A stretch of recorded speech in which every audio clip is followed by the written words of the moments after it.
بسم اللہ الرحمن الرحیم. ناظرین السلام علیکم. پروگرام ہے کشمیر میگزین. میں ہوں یاسر رحمان. آج کے پروگرام کے پہلے سیگمنٹ پہ ہم بات کریں گے اس سیگمنٹ آف دا سوسائٹی کی جو مقبوضہ کشمیر میں سب سے زیادہ پس رہی ہے, سب سے زیادہ دب رہی ہے.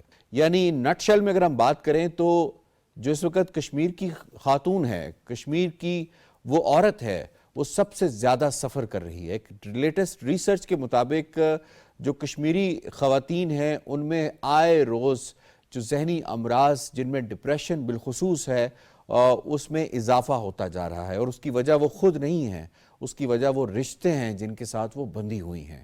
اگر ہم خواتین کے حوالے سے بات کریں, یہ تو ہم نے بتایا کہ یہ وہ اثرات ہیں جو مردوں کے اوپر ڈھائے جانے والے مظالم کی وجہ سے ان خواتین پر پڑتے ہیں. لیکن خواتین مقبوضہ کشمیر کے اندر ہراول دستے کے طور پہ بھی کام کرتی آئی ہیں. یہی وجہ ہے کہ ان کو شہید کیا گیا ہے, یہی وجہ ہے کہ ان کے اوپر پیلٹ گن کا استعمال کیا گیا ہے. تھوڑا سا آپ کو ڈیٹا میں آپ کو بتاتا چلوں, اس سے شاید میں اپنی اس بات کو اسٹیبلش کرنے میں کامیاب ہو پاؤں کہ کس طرح سے ہماری خواتین نے بڑھ چڑھ کر جد و جہد آزادی کے اندر جو ہے وہ حصہ لیا ہے. آپ کو بتائیں کہ 75 سالوں سے ورسٹ وکٹم ہیں خواتین, جن میں سے 685 خواتین وہ ہیں جنہیں 2001 سے شہید کیا گیا ہے, جنہیں قتل کیا گیا ہے. 22,972 خواتین وہ ہیں جنہیں 1989 سے بیوہ کیا گیا ہے, اور ان میں سے بیشتر وہ خواتین ہیں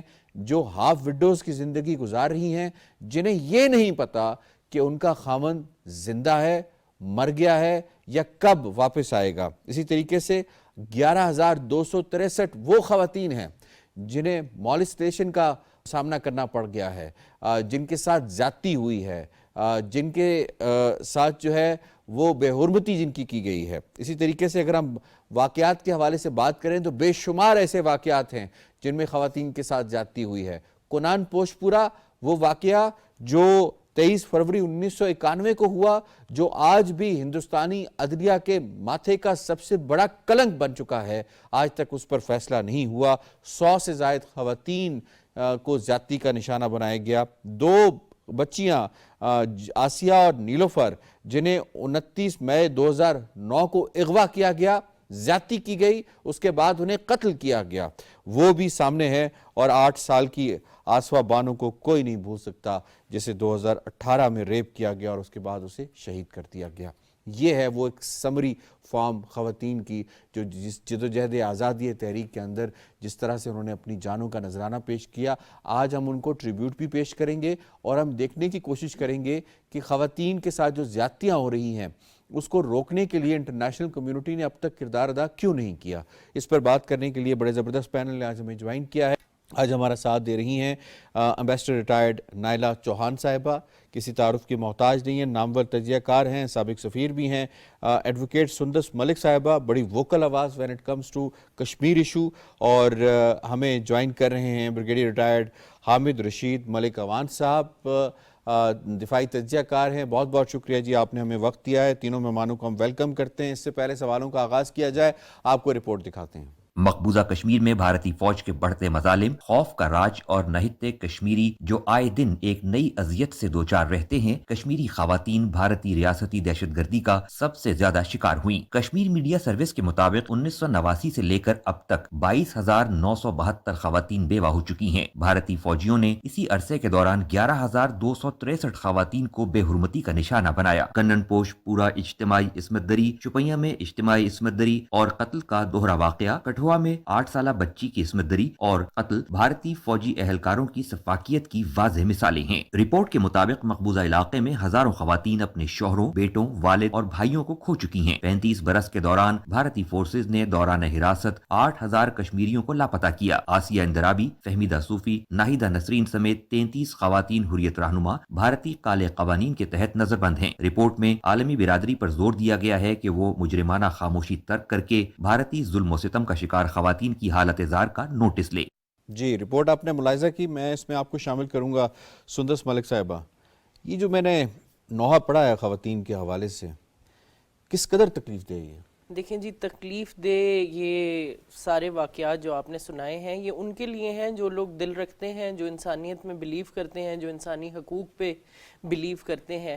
اور اس حوالے سے ہم دیکھتے ہیں کہ جب پاکستان کے لوگ یا کشمیر کے، آزاد کشمیر کے، مقبوضہ کشمیر کے لوگ اپنی خواتین کی اس بدتر طریقے سے عصمت زری ہوتے ہوئے دیکھتے ہیں، انفارچونیٹلی بات یہ ہے کہ یہ ایک آئسولیٹڈ انسیڈنٹ نہیں ہے. جو بھی آپ نے یہ بتایا، these are not isolated incidents, یہ سارے ایک سسٹمیٹک طریقے سے گورنمنٹ سپانسرڈ ٹیررزم کے تھرو جو مقبوضہ کشمیر کی خواتین کے ساتھ کیا جا رہا ہے.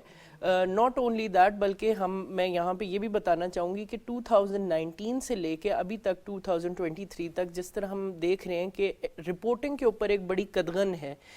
مقبوضہ کشمیر سے انفارمیشن کو باہر نکالنا، کریکٹ انفارمیشن کو باہر نکالنا بھی ایک مشکل بنتی جا رہی ہے. اور اس کے چلتے جو ہمیں آن گراؤنڈ پتہ لگتا ہے، فرام گراؤنڈ زیرو ہمیں پتہ لگتا ہے کہ close to 10,000 women have gone missing in مقبوضہ کشمیر since 2019. اور ایک یہ بہت بڑا 10,000 خواتین وہ ہیں جو مسنگ ہیں، جن کا پتہ ہی کچھ نہیں، جن کا پتہ ہی کچھ نہیں ہے کہ وہ کدھر گئی ہیں. اور یہ ایک بہت بڑا سوالیہ نشان بنتا ہے نہ صرف ہندوستان کے لیے بلکہ تمام وہ بین الاقوامی ادارے جو اپنے آپ کو فلیگ بیرر آف ہیومینٹی سمجھتے ہیں یا وہ اس کو پروپوگیٹ کرتے ہیں کہ ہم ہیومینٹی کے ساتھ کھڑے ہیں. جب ہم یہ دیکھتے ہیں کہ خواتین کے ساتھ، and these are not militants, یہ ملیٹنٹ خواتین نہیں ہیں، نہ ان کی کوئی ملیٹنٹ ایسوسیشن ہے. ہاؤس ہولڈس کے اندر گھس کے، جس طرح آپ نے مینشن کیا کنن پشپورہ میں ہوا، اس طرح کے واقعات ہر روز کشمیر کی خواتین کو فیس کرنے پڑتے ہیں. اور سب سے بڑا اس کا جو دکھ اور افسوس ہے وہ مجھے اس بات کا ہے کہ اب اس کے بارے میں اوتھینٹک جو انفارمیشن ہے اس کے اوپر بھی قدغن لگنی شروع ہو گئی ہے. وہ رپورٹ بھی نہیں ہو رہے واقعات جو کہ خواتین کے ساتھ ہو رہے ہیں. ٹرک کے نیچے آتی ہے ملٹری کے تو وہ خواتین آتی ہیں، بیٹے مارے جاتے ہیں تو ان خواتین کے مارے جاتے ہیں. اور جس طرح ہم دیکھ رہے ہیں کہ وہ ایکسٹرا جوڈیشل کلنگز، جن کو میں وار کرائم سمجھتی ہوں، وہ صرف یہ نہیں ہوتا کہ ایک گھر کے اندر ایک لڑکا جو ہے یا ایک بھائی یا بیٹا یا باپ ان کو شہید کیا جاتا ہے، بلکہ ان کی خواتین پھر ایک اوپن سمجھ لیں گراؤنڈ پہ آ جاتی ہیں کہ کوئی بھی فوجی کسی بھی وقت اپنے چاہے وہ افسپا کو امپلائی کرتے ہوئے ہو یا پی ایس اے کو یا یو اے پی اے کو، ان تمام ڈریکونین قوانین کا بھی استعمال کرتے ہوئے ان کے گھروں کے اندر گھس کے نہ صرف ان کے سامان پہ بلکہ ان کی عزتوں کے اوپر بھی بری طرح سے ہاتھ ڈالتے ہیں ود فل امپیونٹی. اور یہ ہم نے دیکھا ہے کہ ہندوستانی فوج کا یہ ہمیشہ سے طریقہ رہا ہے کہ کشمیر میں جو فوجی جتنی بربریت ڈھاتا ہے اس کو اسی حساب سے اتنے ہی انعامات سے نوازا بھی جاتا ہے. تو یہ ایک بہت بڑا المیہ صرف کشمیر کے لوگوں کے لیے نہیں بلکہ دنیا بھر کے رہنے والے لوگوں کے لیے ہے کہ اگر ایک انسان کی عزت یا جان اور مال سیف نہیں ہے تو پھر ایونچولی کسی کا بھی جان مال اور عزت سیف نہیں رہے گا. میں ایکچولی آپ کو شامل کروں گا. یہ فرمائیے گا کیا انڈیا یہ سب کچھ ایک پلاننگ کے تحت کر رہا ہے کہ ان خواتین کو اتنا دیوار کے ساتھ لگا دو کہ وہ اس قابل نہ رہیں کہ اپنے ڈے ٹو ڈے لائف، اپنے بچوں کی پرورش یا اپنے ان مردوں کی پشت پناہی کر سکیں، پشتی بانی کر سکیں جنہوں نے آگے چل کے اس تحریک کو آگے لے کر جانا ہے؟ دیکھیے، انٹرنیشنل لیول پہ جب آپ کہتے ہیں تو اس پہ کنونشنز ہیں on rape being used as instrument of war. یہ وار کرائمز کے اندر آتا ہے، یہ جینوسائیڈ کے اندر آتا ہے. یہ اتنا مطلب آپ 2-3 نام لے کے نہیں، دس از اے جینوسائیڈ. اور میرے خیال میں اس کو اب جینوسائیڈ کنونشن کے تحت جو ہے ہمیں دیکھنا چاہیے، کیونکہ ان کی دیکھیں ذہنیت کیا ہے. عورت کے ساتھ زیادتی کر کے وہ سمجھتے ہیں وہ جو ڈیموگرافک چینج لا سکیں گے، بالکل نہیں لا سکتے. کیا ایک ماں اپنے بچے کو اپنے ریپسٹ کے مذہب میں لے کے جائے گی یا اس کی جو ہے وہ فالوئنگ کروائے گی؟ یہ تو اپنے it's the most illogical vicious approach that India has adopted. اور یہ انٹرنیشنل وار کرائمس میں بھی آتا ہے، انٹرنیشنل کنونشن آن جینوسائڈ کے خلاف بھی ہے. This has to be taken very seriously. It's not just about women, it's about human beings that are being destroyed. دنیا سینسیٹیو ہے اس حوالے سے کہ کشمیری خاتون کے ساتھ جو کچھ ہو رہا ہے اگر وہی ایک یوکرینین خاتون کے ساتھ ہوتا یا یورپ کے کسی اور ملک میں کسی اور ملک کی طرف سے ہوتا تو کیا دنیا اس طرح ہی رسپونڈ کرتی جس طرح ابھی کشمیریوں؟ کیا یہ ڈیٹا دنیا کو نہیں پتا 1989 سے جو کچھ ہو رہا ہے؟ 11,263 خواتین کی بے حرمتی کی گئی ہے، 22,972 خواتین کو وڈو کیا گیا ہے. بات آپ کی صحیح ہے، بٹ انٹرنیشنل کمیونٹی بھی جو ہے اس میں ڈبل سٹینڈرڈز ہیں. آپ دیکھیے کہ یوکرین میں جو ہو رہا ہے اس کے لیے کیا سٹینڈرڈز ہیں، اور جو کشمیر میں ہو رہا ہے یا غازہ میں جو ہو رہا ہے اس کے لیے کیا سٹینڈرڈز ہیں، ٹوٹلی ڈفرینٹ. اور یہ اب جس طرح کسی نے کہا کہ یہ جنازہ انسانیت کا ہے، ویسٹرن کلیمز آف ہیومینٹی کا ہے. سو اگر وہ ہیومن رائٹس ہیومینٹی کی بات کرتے ہیں ڈیمونسٹریٹ کر کے بتائیں. لیکن آپ دیکھیں کہ انڈیا کے ساتھ ان کے ایسے روابط ہیں کہ ان کو انسانیت نیچے اور مفاد اوپر ہے. سو یہ ایک انٹرنیشنل کمیونٹی کے جو ہے اس پہ بھی ایک چیلنج ہے. اس میں ایک اور ضمنی سے سوال بھی لے لیجیے گا. میں ایک چیز پڑھا تھا، ریسرچ پڑھا تھا، جس کے اندر انہوں نے کہا کہ جو میڈیکل سینٹرز ہونے چاہیے جو کہ کیور کرتے ہیں ڈپریشن کو، وہاں سائیکیٹرسٹ یا سائیکالوجسٹ بیٹھے ہوتے ہیں، وہ بھی جو مطلوبہ تعداد ہے وہاں پہ ہے ہی نہیں ہے. ایک میڈیکل سینٹر ہے جو کہ اویلیبل ہے، سری نگر کے اندر موجود ہے شاید، تو اس پہ بھی کام ہو رہا ہے، لیکن وہ اتنا اس کے اوپر لوڈ ہے کہ وہ اپنا کام کر ہی نہیں پا رہے، وہاں پہ ڈاکٹرز رہتے ہی نہیں ہیں، چلے جاتے ہیں. تو یہ بھی ایک اس پلاننگ کا حصہ ہے کہ نہ ان کو ڈاکٹرز دو، انہیں دیوار کے ساتھ لگا دو. جب یہ ذہنی امراض کا شکار ہوں، مشکلات کا شکار ہوں، تو ان کے پاس کچھ نہ ہو سوائے خودکشی کرنے کے اور مرنے کے. دیکھیے یہ تو ان کی اسٹریٹجی ہے، لیکن ایک مسلمان عورت، ایک اللہ پہ ایمان رکھنے والی عورت وہ ایسے دبتی نہیں ہے. ادھر تو ماشاءاللہ جو خواتین ہیں انہوں نے اپنے جو ہیں وہ گروپس بنائے ہوئے ہیں ایک دوسرے کو سپورٹ کرنے کے لیے. جو اس اذیت سے گزری ہیں وہ دوسروں کی مدد کر رہی ہیں. سو ہندوستان جتنی، بھارت جتنی وشسنس کر لے ان کی اسپرٹ کو نہیں توڑ سکتا. تو آپ یہ کہنا چاہ رہی ہیں کہ سب سے کمزور ایک جنس کو دیکھ کر جس طرح کا ظلم بپا کیا گیا وہ سب سے مضبوط بن کر ابھری ہے. ماشاءاللہ یس ٹھیک پوائنٹ آ رہی ہیں. جی اس کا یہ مطلب نہیں کہ ان کی اذیت کم ہو گئی ہے، جی، لیکن ان کی جو اسپرٹ ہے، جو ان کا ایمان ہے، ان کو وہ اسٹرینگتھ دے رہا ہے جو کسی ہندوستانی فوجی میں نہیں ہے. نہیں ٹھیک ہے. ہندوستانی کے حوالے سے آپ نے بات کی تو میں اس میں شامل کروں گا بریگیڈیئر ریٹائرڈ حامد رشید ملک اوان صاحب. آپ کو یہ فرمائیے گا کہ دنیا میں کوئی فوج ایسی ہے جو مقبوضہ علاقے کے اندر گھس کر کنن پوش پورا کرتی ہے، وہاں پہ میس ریپ کرتی ہے، 100 سے زائد خواتین کو جو ہے وہ بے حرمتی کا نشانہ بناتی ہے، زیادتی کا نشانہ بناتی ہے. اس طرح سے آسیہ نیلوفر ہے، آصفہ ہے.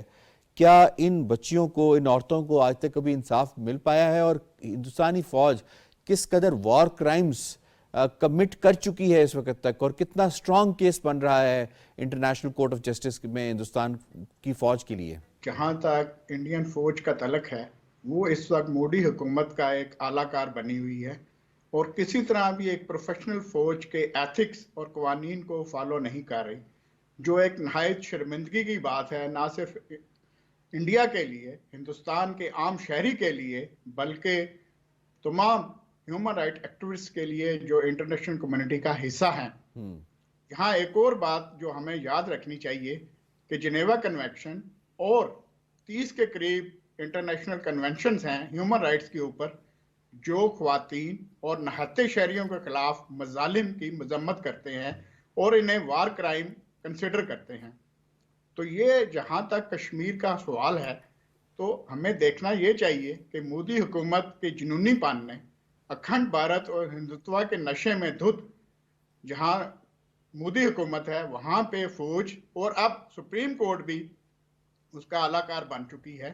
جب سپریم کورٹ سے رجوع کیا گیا کہ کشمیر کے اندر یہ فوجی کریک ڈاؤن کو بند کیا جائے تو سپریم کورٹ بھی مودی کی ہم نوا نکلی، جو ایک نہایت شرمندگی کی بات ہے کسی بھی عام شہری اور ایک امن پسند شہری کے لیے. کشمیر کو ایک جہنم بنا دیا گیا ہے معصوم اور مظلوم کشمیریوں کے لیے.